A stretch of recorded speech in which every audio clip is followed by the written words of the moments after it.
Hi అండి అందరికి.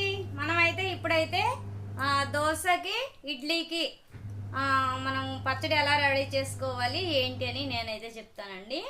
మనకి దోశ పచ్చడి అదే అని, ఇడ్లీ పచ్చడి అదే అని, అలాగే ఎలా చేసుకోవాలని నేను చెప్తాను. ఇగోండి, నేను తొక్క తీసిన పల్లీలండి కొంచెం ఇలా పెట్టుకున్నాను, వేపేసి తొక్క తీసేసాను. తర్వాత ఇగోండి టమాటాలు అండి, ఒక 5-6 టమాటాలు ఇలా కట్ చేసుకుని ఉంచుకున్నాను. తర్వాత కరివేపాకు, కొంచెం చింతపండు, కొంచెం మినపగుడ్డులు అండి, కొంచెం శనగపప్పు అండి, కొంచెం మిరప్పళ్ళు అండి.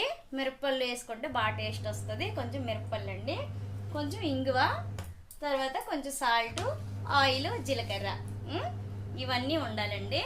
ఇవన్నీ ఉంటే మనకి పచ్చడి అనమాట చాలా బాగా రెడీ అవుతుందండి.